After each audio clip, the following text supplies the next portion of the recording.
For every scientist who cares about the future of science and the future of society, to rethink how they teach their science course.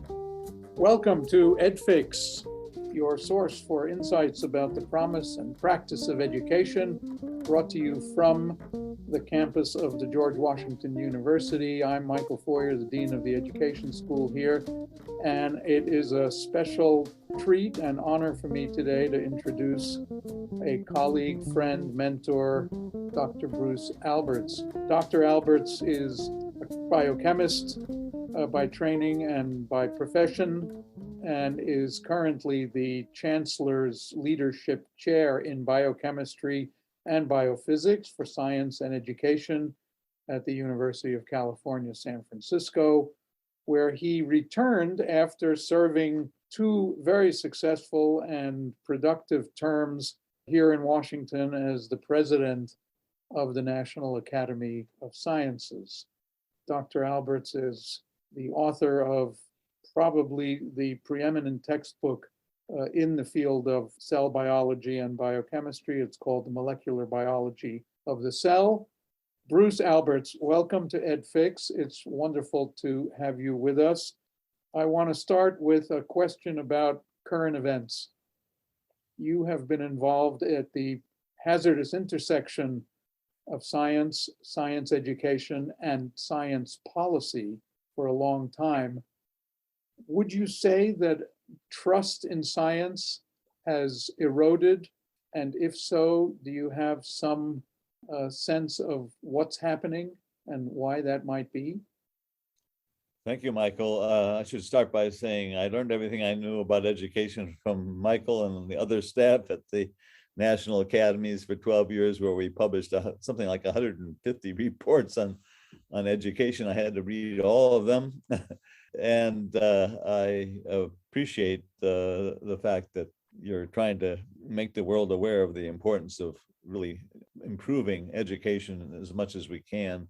I've been on the warpath for the last year because I think all scientists, but me especially, have been shocked and surprised about what happened in the United States to truth. I mean, to the insistence that the real world of evidence and logic is the way we want to live our lives, as against living in a mythical, magical world of make-believe. And for any democracy, it's a disaster if people don't value truth and don't think like scientists do, based on evidence and logic. And there are just so many ways in which our society has suffered in the last few years from the fact that they don't really understand science and where scientific judgments come from. And I thought they did. And, you know, the vaccine situation is just such an obvious example of failure of science to make science education, the failure of science education, I blame, making people understand where scientific opinions and scientific judgments, such as vaccines, are safe. Where do these come from? And how do we distinguish that from, you know, the internet spread belief that horse medicine is better than vaccine for curing COVID? You know, we know from science all these important facts about the world that need to be taken into account to make the world a humanity successful.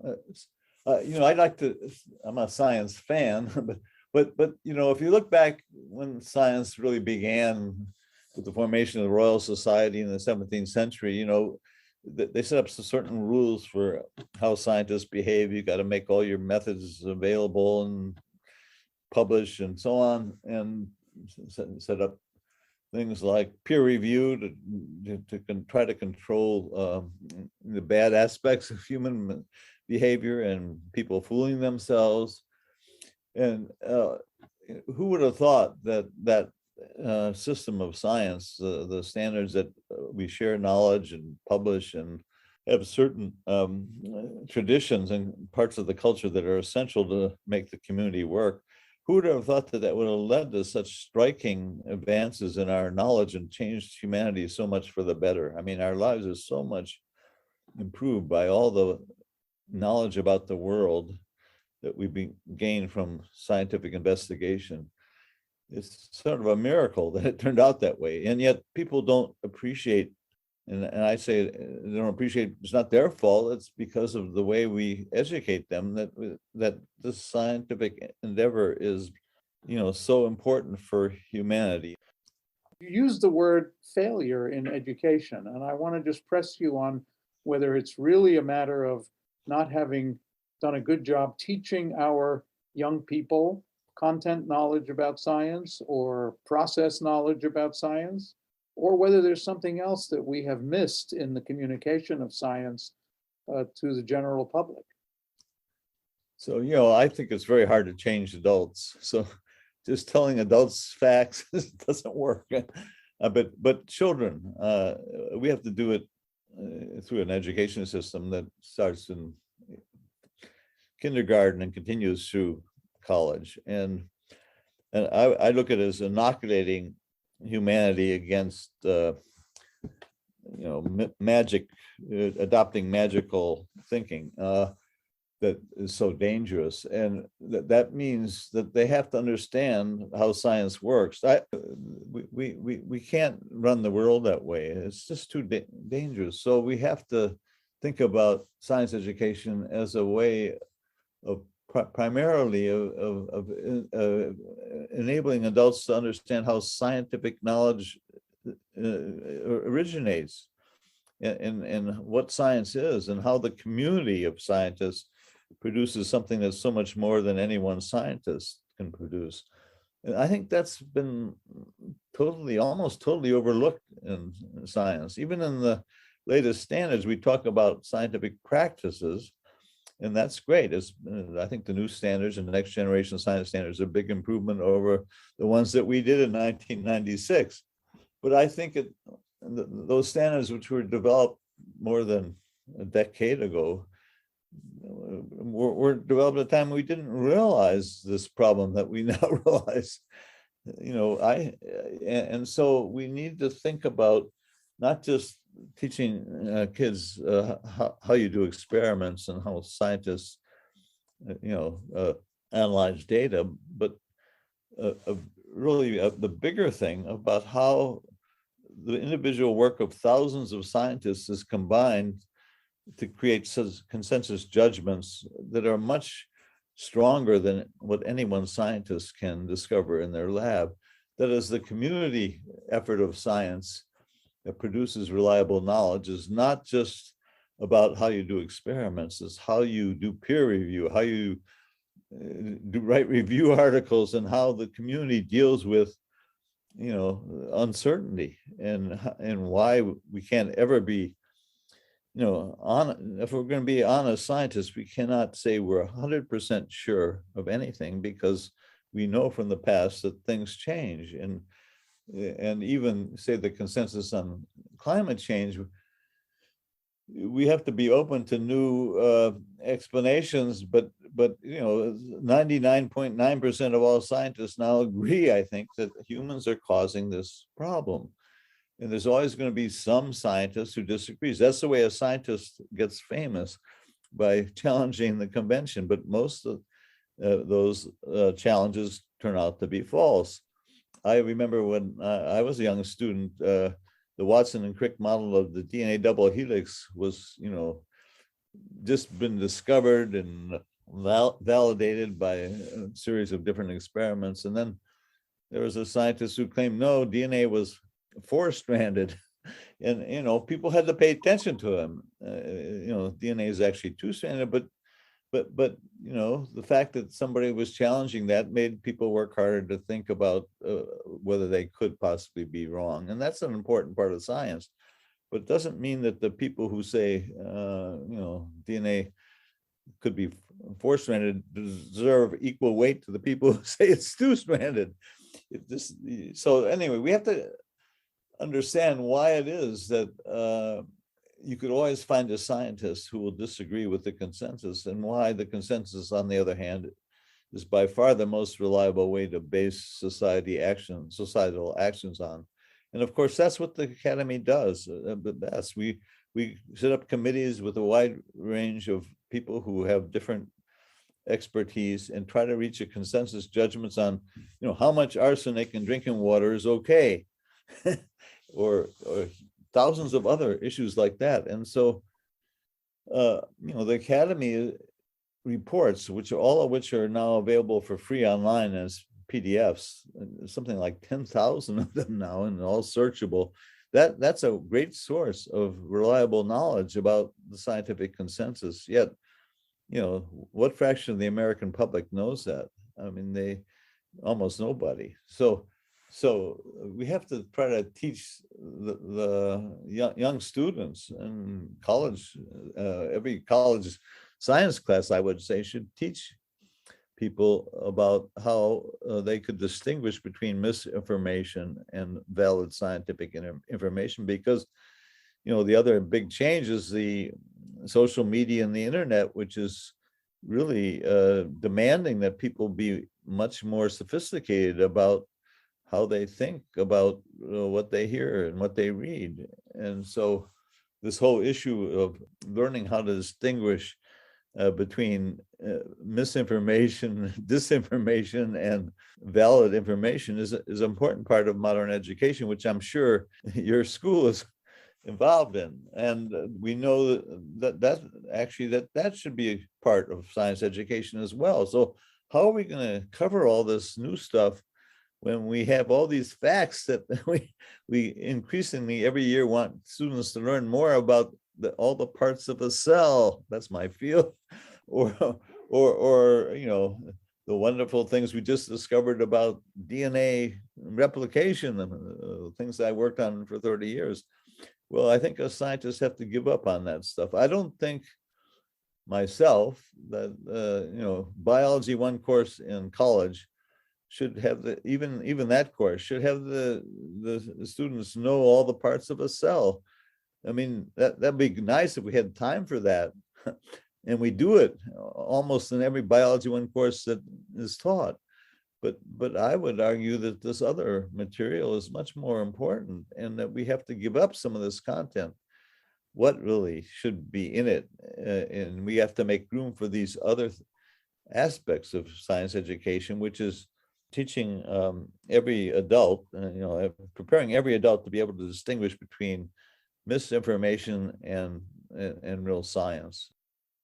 But what I want to ask you is, from the days when you were teaching those Princeton undergraduates, and you now say, looking back, that you were giving them too much factual regurgitation kind of knowledge, I think over the years, the science of learning has actually changed also. And to some extent, I think the current science of learning has been influenced by your work in science learning. And to some extent, your work is influenced by what you know from your study of the cognitive aspects of learning. Doesn't that sort of combine to lay out an agenda for the ways we might be reforming science education at all levels? The academies have published wonderful reports, and one of them is aimed specifically at college professors. Here's how you should try to change your teaching. And, I would like every college professor to think about that deeply. And now, really, we're at a tipping point, I hope, because the pandemic has taught us, in the last 2 years, has taught us the danger of irrational, non-scientific thinking. So we have to try to inoculate students to understand how science reaches reliable knowledge and why they should care. We have realized, partly because of the pandemic, but partly because of other events, that we need to do a great deal better in teaching to diversify the profession. We've learned that the standard way of teaching is been, we knew this already, weeding out so many people from science. And that if you teach with some of these new methods, the people who we want to get into the profession will be much more attracted to science. So we could diversify the profession by changing to, modern pedagogies. This is this huge driving force now for every scientist who cares about the future of science and the future of society to rethink how they teach their science course. I'm talking about really first-year science courses in college, because those are all taught by scientists. So it's directly under our control. They also set the model for what science is thought of as at lower levels. If memorizing every part of a cell is critical for biology 1, then it gets part of AP biology, part of high school biology, and even middle school biology, because in the state of California, 1998 or so, California made state standards that had all the parts of the cell in it for 12-year-olds. And I was at the academy at the time protesting that, but unsuccessfully. But at any rate, what we do at college sets the definition of what science education is. So instead of blaming everybody else, which is often what we do for the failure of American education at lower levels, we should start thinking about the importance of what we do in college to teach science for changing everything else. That's where the future teachers will take biology 1, and they're going to teach biology like they were taught. It's where the parents will define for themselves what science is. If it's just memorization of facts that are boring, why should they respect it? That's where they learn that science is the dogma of scientists, and they could ignore it. Some of our listeners may not actually be as familiar with the national science standards and what that whole process was all about in getting us to that, even to the point where we have books called the National Science Standards, which are intended as, and here I want you to fill in the rest of the sentence, these are not actually curricula.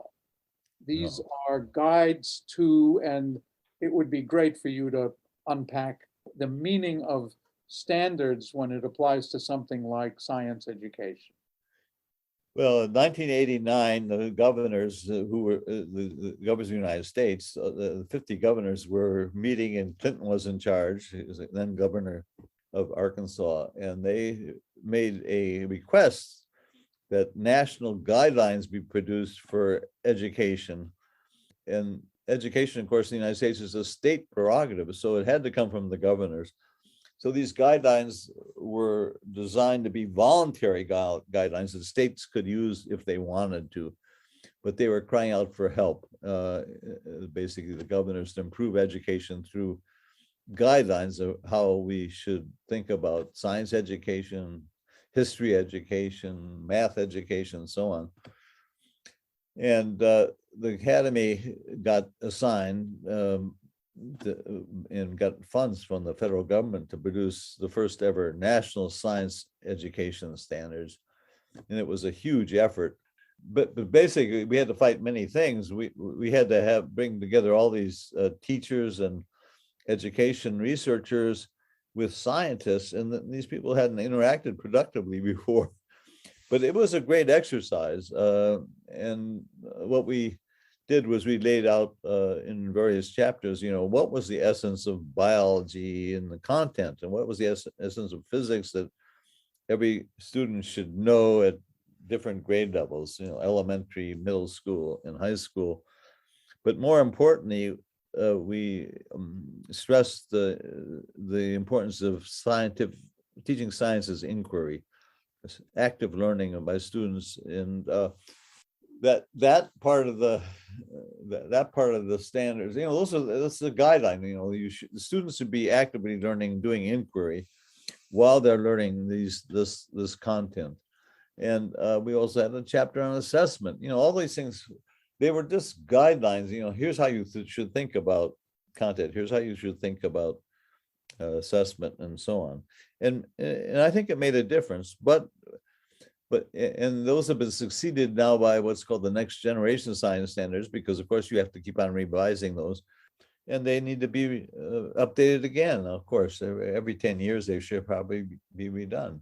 But the problem with them is, I saw this in San Francisco because I was working with the San Francisco schools after I came back from the academy. The standards are taken like a Bible. They're meant to be a help to teachers, not a straitjacket for teachers. And unfortunately, the testing systems and the administrators of states and districts too often have made this a straitjacket for teachers. And my big issue, which we haven't discussed at all, is that after working for years on this problem, I had major programs with the San Francisco School District. I had a big NSF grant to reform science teaching in elementary school. That was a 5-year grant before I went to the academy. But basically, I've had a lot of experience with school districts, with Suzanne Donovan SERP, the Strategic Education Partnership. I've interacted a lot with many different districts. I've concluded that education is so complicated, we can't do it top down, and that the critical issue for improving education is setting up systems that give the best teachers a real voice in what happens in K-12 systems. And we really failed to do that. It's not the way school districts are run, but the school district is run top down. The school board makes decisions based on almost nothing. They're all running from political office in San Francisco. And the system needs the wisdom of the best teachers to be part of the mix. And I just don't understand why this does not become a major push for the teacher unions. I want to get to this. You used the word inquiry. How do you actually get the ideal of open inquiry into a curriculum? Well, what we were talking about was not open inquiry, but guided inquiry. Really outstanding curricula was prepared for elementary school and now for middle school as well, but they all require teachers who really are comfortable with science and understand science. And, this is a big failure of many teacher preparation schools, I'm sure not yours, but to really give teachers some real experience with science so they're comfortable guiding students through these curricula that have been developed. The problem in the United States is we develop great curricula, but it's not designed to deal with the fact that we have teacher limitations. And so many of the teachers, I can see even in San Francisco, are just uncomfortable teaching with these new, very well-developed curricula that San Francisco has bought them all science kits. In many of the cases, they're just sitting in boxes in the schoolroom. Science education in elementary school should be a much larger part of the whole curriculum. I mean, it's now, the Academy Study suggests it's 20 hours a week or something like that on average in the United States. Crazy. I don't see why science and math education shouldn't be allotted the same amount of time. But so much more time is allotted to math education than science education. When you have a good teacher teaching science, it teaches everything. It teaches math, it teaches writing, it teaches reading.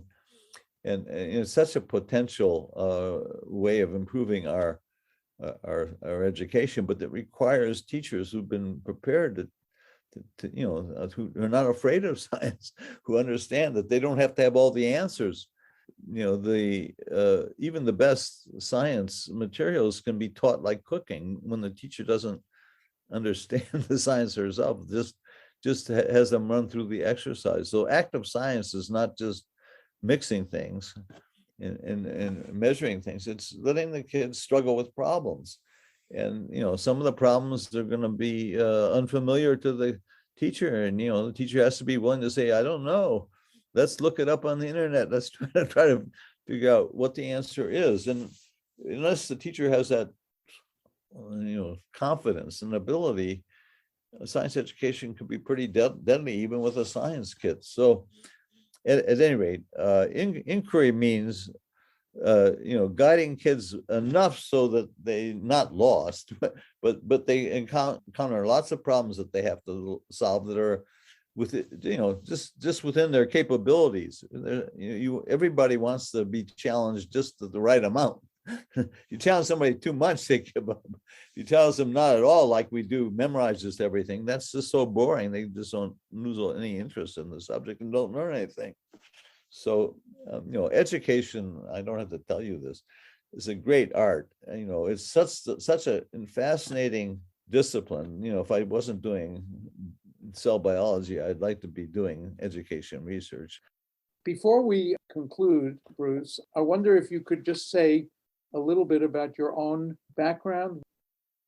I went to college to be a medical doctor like everybody else, knowing that, being told at least, that I could use science for medicine.